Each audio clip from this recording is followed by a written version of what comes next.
Good morning, children. We are discussing sexual reproduction. In plants, we completed. Today, we are going to learn about sexual reproduction in human beings.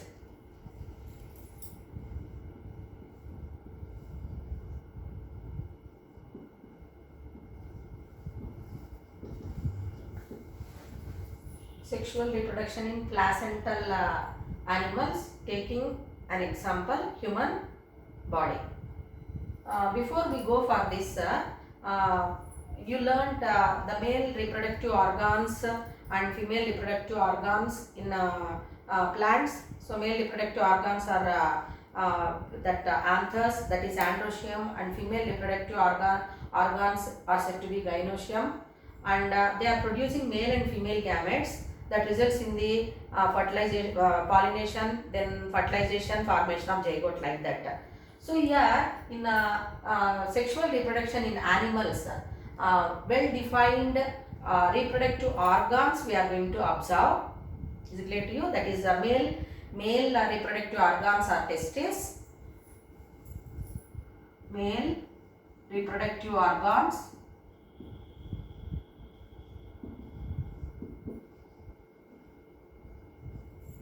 testes, and female reproductive organs, ovaries. So these testes are producing male gametes. Male gametes called sperms, and ovaries are going to produce female gametes called ova or egg cells.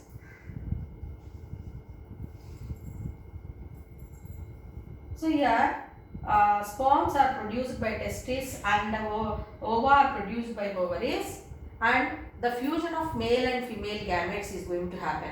So what do we call that fusion of male and female gametes means? That is called fertilization. So the fusion of male gamete with female gamete is called as fertilization. Is it clear? So after fertilization, zygote is formed. So fertilization results in the formation of a zygote. So how this fertilization is going to happen in animals? That will be our question. So now the fertilization process in animals is going to happen in two ways.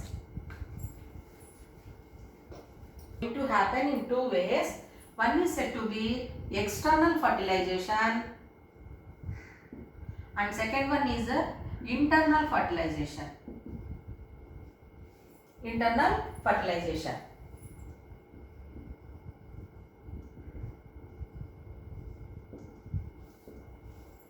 So this external fertilization, what is the meaning of that? Means the fusion of male and female gametes if it happens in the surrounding medium, okay, outside the body of female. So then it is called as a external fertilization. Mostly in water, if it is happening, it is called as a external fertilization. Means the fusion of male gamete and female gamete. Okay, so that is happening in the external medium, outside the body of female. Then it is called as a external fertilization. Whereas internal fertilization means the fusion of male gamete with female gamete is going to happen in the body of female. So it is called as a internal fertilization. So this external fertilization is more and more common in fish and amphibians. Fish and amphibians. So here the male and female fish or frogs, they have to produce large number, some millions of male gamete sperms and ova, and they are going to be getting released into the water. Then in the water, the process of fusion of male gamete with female gamete is going to happen. Is it clear to you? So here, why they have to produce in large number that male and female gametes in fish and amphibians? Because here the external factors are there. Okay, that water, whether the process of fertilization may carry it or may not. So to avoid that, to maintain the species of that particular group of organisms, these organisms are going to produce large number of male and female gametes, and they are going to be released into the water where the fertilization, that is fusion, is going to happen. Is it clear to you? Then internal fertilization means the fusion of male and female gametes. It happens in the female body, and the zygote is going to develop inside the female body only. Is it clear to you? And zygote, it develops and it grows in size, and embryo, then development of all the organs, it is going to happen, and all that it is going to happen inside the body of a female. Is it clear to you? So that one we call it as a internal fertilization. So where do we observe internal fertilization? We can see in all placental mammals.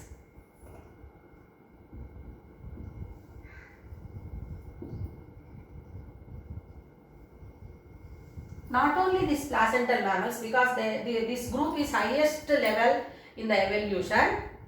Is it clear to you? So other organisms also, like birds, internal fertilization, then any reptiles, internal fertilization, then insects also, internal fertilization we are going to observe. In this class we are going to learn about that sexual reproduction in the placental mammals. Now let us learn about the human reproduction under placental mammals. What is meant by placenta? So here it is given sexual reproduction in placental mammals. Mammals means you learned in the previous classes. So mammals are the highest level. In that you learned about primates, then flying mammals, marine mammals. So mammary glands are present. They are going to give birth to young ones directly. Internal fertilization we are going to observe. So here placenta, placental mammals. So what is the meaning of placenta? Placenta is said to be a special tissue which is enclosing the developing embryo, and that placenta is going to provide nourishment. Nourishment means nutrients to the developing embryo. So that we are going to observe in the placental mammals. Is it clear to you? So we are going to learn in this class the male reproductive system and female reproductive system, and development of baby, then birth of the baby, contraceptive methods, all that we are going to discuss in this part of the lesson. We know that in sexual reproduction, in plants also you learnt about unisexual and bisexual. So we are unisexual. Male and female are separate. Okay, male reproductive system and female reproductive system, they are present in different organisms, that is male and female. So now let us learn the male reproductive system. So what are the different parts present in the male reproductive system and what are their functions? All that we are going to discuss. So the male reproductive organs main are a pair of testes. Is it clear to you? Then duct portions. Okay. So seminal ducts are there. Then epididymis is there. Vas deferens, vas efferentia all are present. Then glands are there. Okay. So corpus glands are present. Then testis, it is acting as a gland. So which is going to produce male sex hormones. So in that way we are going to discuss about the male reproductive system. So these are all the different parts of the male reproductive system. So a pair of testes, then a pair of epididymis, then this portion is penis, and prostate glands are there, a pair. Then seminal glands are also there, a pair of seminal vesicles, and seminal ducts, a pair, and a pair of ureters and urinary bladder. So these are all the parts associated with the male reproductive system. Now let us learn each and every organ and its function one after the other. So now first we will discuss about the testis. Is it clear to you?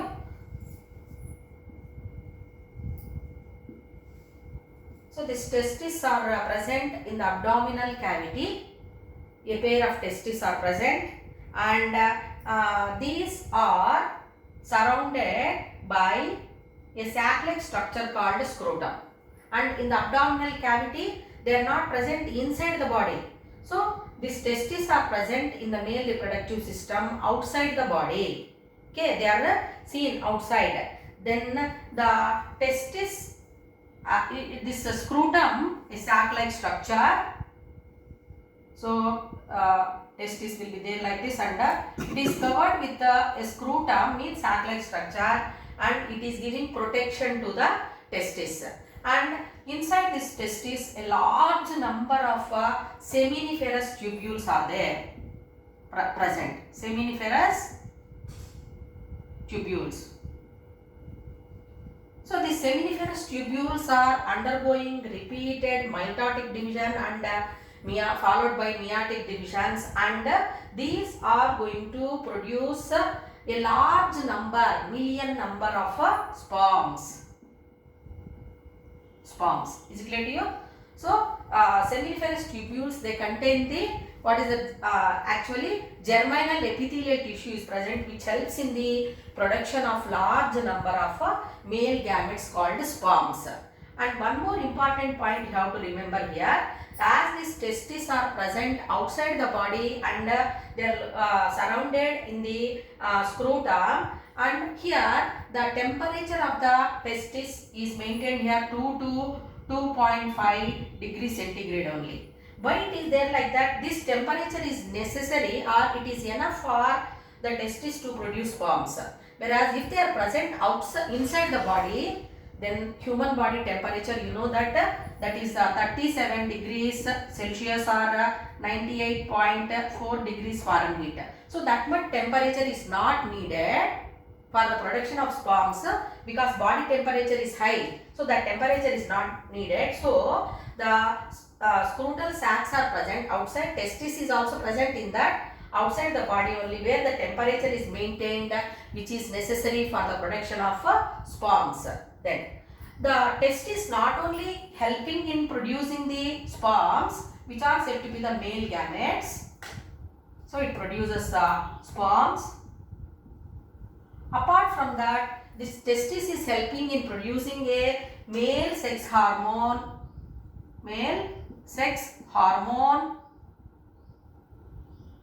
testosterone.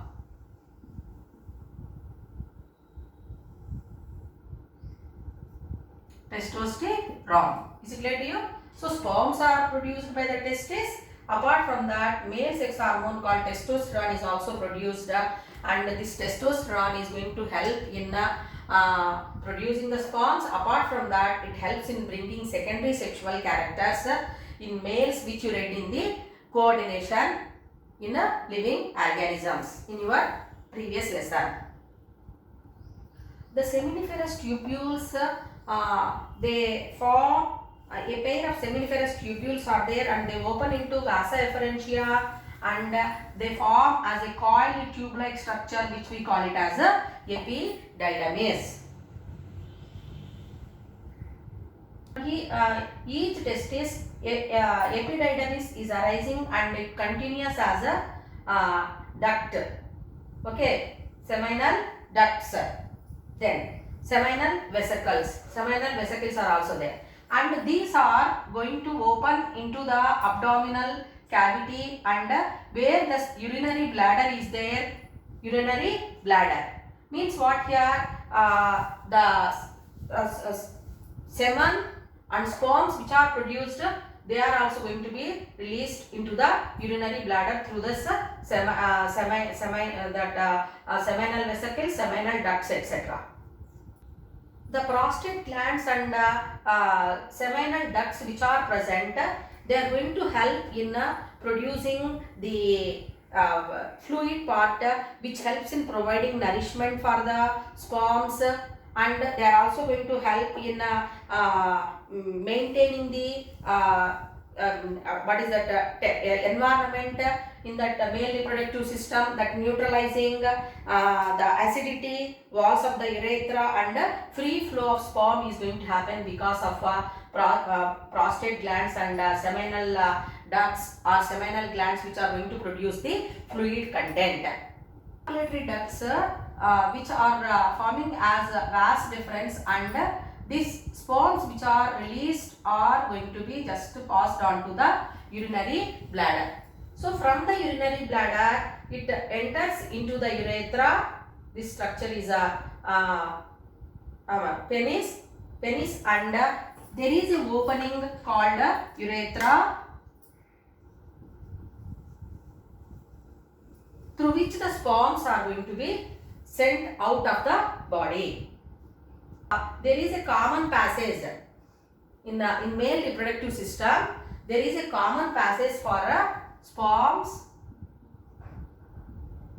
as a urine. Is it clear to you?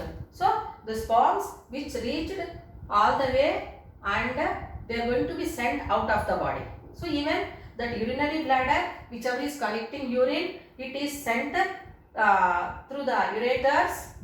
Is it clear to you? Ureters, and it is also going to be sent out of the body through the urethra. So that's why here you are learning this male reproductive system as a urinogenital system. Why it is called urinogenital system? Because it is a common passage for sending sperms as well as urine from the body. So the glands which are associated here, even testis also, testis is also one acting as one kind of endocrine gland. Corpus glands are there, prostate glands are there. So testis, it is going to help in producing sperms apart from that male sex hormone, and prostate glands and seminal glands which are there, they are also going to produce fluid. Is it clear to children? So what do we call that? Means that fluid is called as seminal fluid. So this seminal fluid is going to provide nourishment. Is it clear to you? So the sperms along with seminal fluid is called as a semen. Is clear to you? Seminal fluid along with the sperms, that is said to be male gametes, which are going to be sent out of the body. That one we call it as semen, and this semen is also going to help the sperms till they reach the female body, till they fuse with the female gamete. The seminal fluid along with the sperms, that semen is going to provide nourishment to the sperms. The sperms are the male gametes which are produced in large number, and in the males, the production of sperms is going to be starting on the onset of puberty, and it continues for a longer period of time, means years. So it is 13 to 14 years, and it will continue for a longer period of time. How much power it is there in their body, till that time they are capable of producing sperms. Is it clear to you? So now let us learn the structure of a sperm. Sending of sperms out of the male body is called as ejaculation.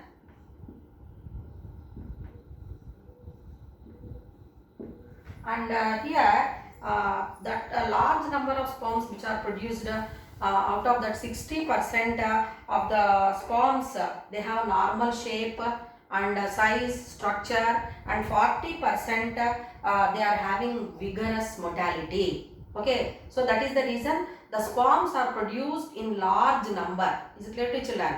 So 60%, what is happening? Normal fertility, from the normal fertility, 60% of sperm, they have normal shape and size.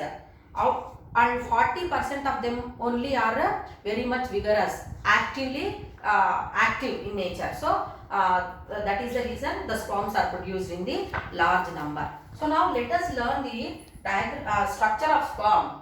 male gamete. Okay. So thus you will be given questions, draw a neat label diagram of sperm, or write the differences between male and female gametes. Like that you will be given questions. So these sperms are produced in a large number, millions. Is it clear to you? And they are produced by the testes. They are microscopic and they are very much motile in nature. Motile means movement will be there. So the important parts which are present in the sperm, if we observe under the microscope, the three parts are there. So first part is head, and this one is the middle piece, and this one is the tail. So now the head contains the nucleus. Okay children, so that is very important. It carries the genetic material, and on this head portion around the nucleus we observe a very much pointed structure which we call it as acrosome. So this acrosome is going to help in fusion, fertilizing with the female gamete. Is it clear to children? Then the middle piece, it contains the large number of mitochondria, and what is the function of middle piece means? It is going to help in providing nourishment, because mitochondria helps in storing the energy till it reaches the female body, and till it reaches the egg cell. The sperm has to survive. So for that purpose the energy is provided from the mitochondria whichever is present in the middle piece. Then the head portion and middle portion are connected with a structure called neck region, and the middle piece is ended with a tail. What is the function of tail means? It helps in the movement. In the semen. Semen means what? Fluids which are produced by the glands. What is semen means? Fluids along with sperms is called as semen. Okay. So in that semen it has to move. So for easy movement and to reach the female body, female reproductive system, this tail is going to help. So you can observe here section of male reproductive system. Penis, testes, then glands. You can observe here sperm with different parts.